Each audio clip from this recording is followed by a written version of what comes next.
नमस्कार रसिको हो. ज्ञानसागर मराठी यूट्यूब चॅनलवर आपणा सर्वांचं मनपूर्वक स्वागत.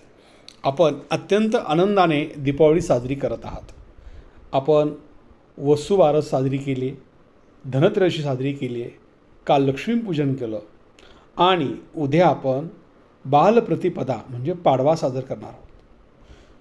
श्रोते हो, पाडवा जेव्हा आपण अतिशय उत्साहानं साजरा करतो तेव्हा पाडव्यामध्ये अत्यंत महत्त्वाची गोष्ट म्हणजे ज्या सौभाग्यवती स्त्रिया आहेत, माता भगिनी आहेत, त्या स्त्रियांनी आपल्या पतीचं औक्षण करावं.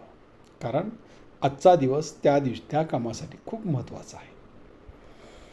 जो पती आपल्या कुटुंबासाठी अहोरात्र मेहनत करतो, झटतो, आपल्या कुटुंबाचं पालनपोषण करतो, त्या कुटुंबातला जो प्रमुख व्यक्ती असतो त्याचं आपण आज पत्नीने पतीचं अत्यंत आदरपूर्वक औक्षण करावं, ओवाळणी करावी आणि पतीनेही आपल्या क्षमतेनुसार, कुवतीनुसार पत्नीला रोख रक्कम किंवा एखादी वस्तू भेट द्यावी, गिफ्ट द्यावी, अशी प्रथा या पाडव्याला असते.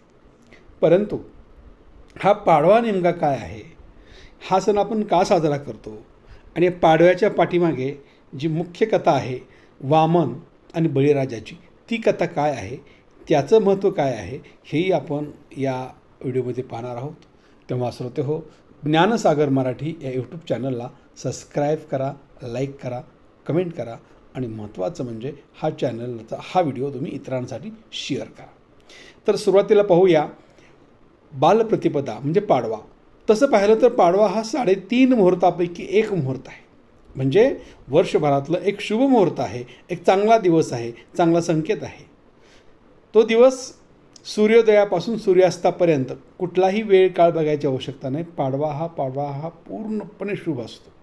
म्हणून पाडव्या दिवशी सकाळी ब्रह्ममुहूर्तावर, परत ब्रह्ममुहूर्तावर म्हणजे सूर्योदयाच्या आधी 1 तास ते 1.5 तास, किमान 90 मिनिट तरी पतीला सुगंधी उटणे लावून तेलाने पतीच्या संपूर्ण शरीराची मालिश करून पतीला स्वच्छ अंघोळ घालावी.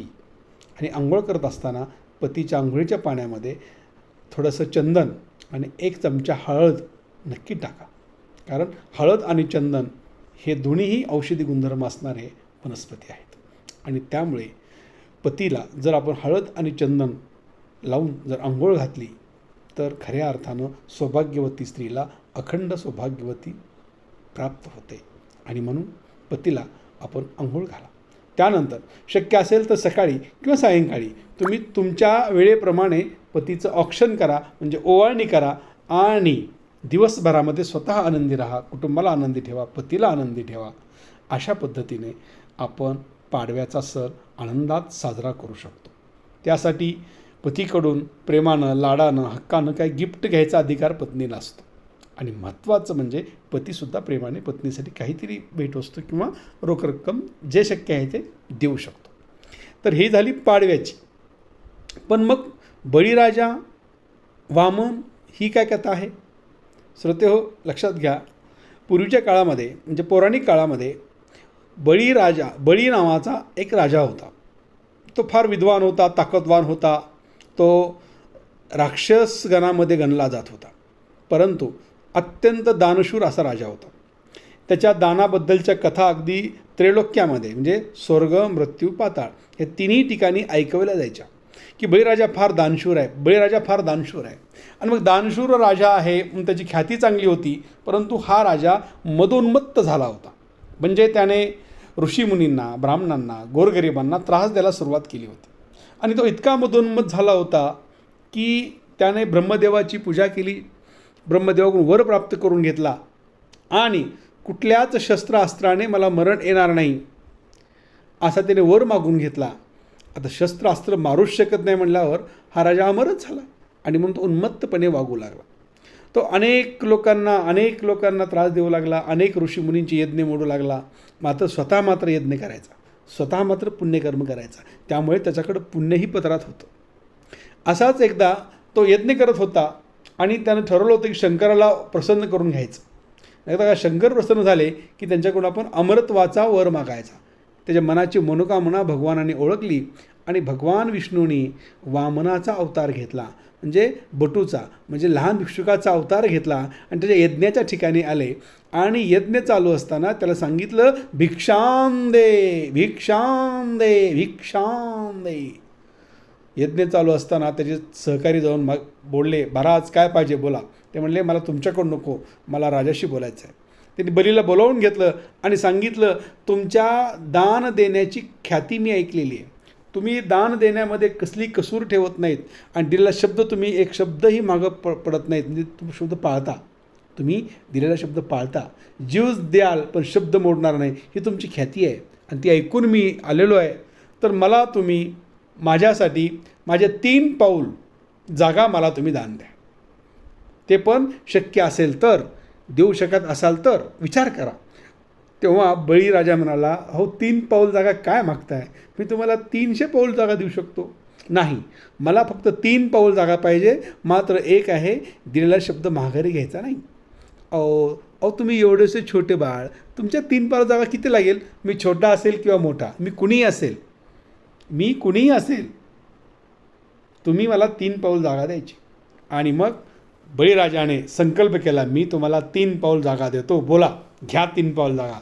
आणि मग संकल्प केल्यानंतर त्या वामन रूपी बटूने स्वतःचं रूप बदललं आणि महाकाय विशाल असं रूप धारण केलं आणि एकाच पावलामध्ये संपूर्ण पृथ्वी व्यापून टाकली.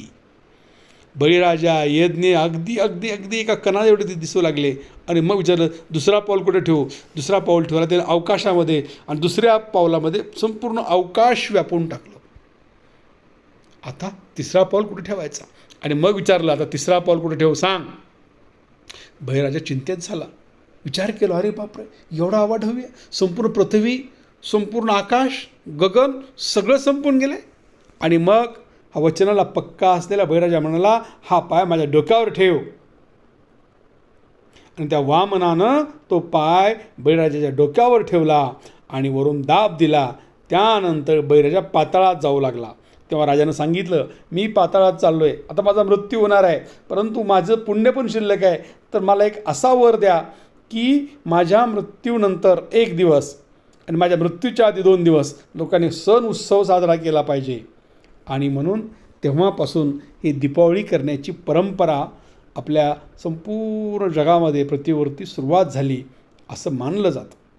आणि हा बळीराजा पृथ्वीमध्ये गाडला गेला आणि अशा पद्धतीने त्याचा जो उन्माद चालला होता, त्याचा जो माज आला होता, तो माज परमेश्वराने वामन रूपामध्ये येऊन जिरवला, संपवला. म्हणून उतू नये, मातू नये, घेतला वसा सोडू नये असं म्हणतात. तर या बालप्रतिपदेला या बळीराजाचं दहन केलं, या बळीराजाचा आपण मृत्यू झाला पाहिला. परंतु काही लोक हा बळीराजा म्हणजे शेतकरी असं म्हणतात. तर पुराणामध्ये असा उल्लेख आहे, श्रोते हो, बळीराजा म्हणजे तो एक राक्षसगणातला राजा होता. आणि आपण जर शेतकरी बळीराजा म्हणतो, तो बळीराजा म्हणजे श्रीकृष्णाचे मोठे बंधू बलराम. होय, श्रीकृष्णाचे मोठे बंधू आहेत बलराम. त्यांचा कुठलाही फोटो पहा, त्यात त्यांच्या खांद्यावर एक नांगर असतो, त्यालाच बळी नांगरसुद्धा म्हणतात. आणि तो आजही शेतकरी आपल्या शेतामध्ये बळी नांगराने शेती नांगरत असतो.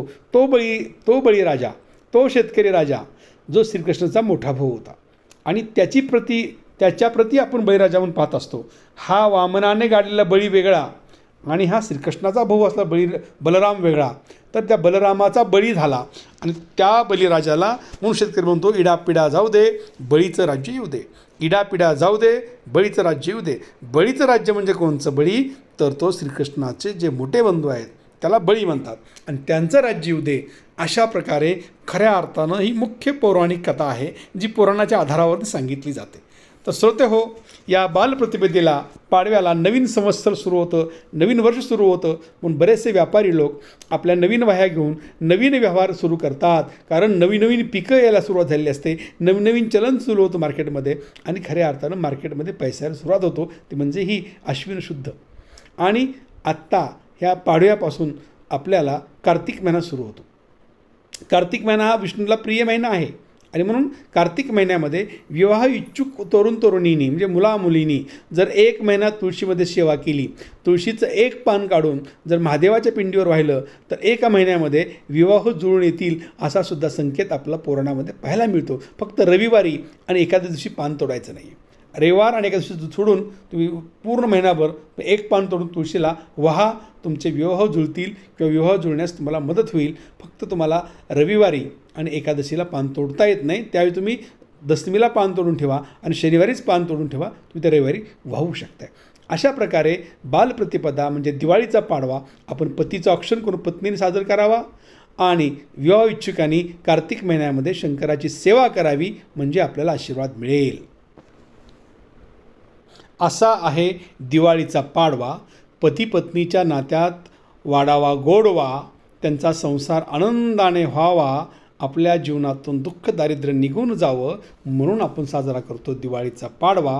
पती पत्नीच्या नात्यात यावा गोडवा, दुःख दारिद्र्य बाहेरच सोडवा आणि घरामध्ये सर्व आनंद पसरावा.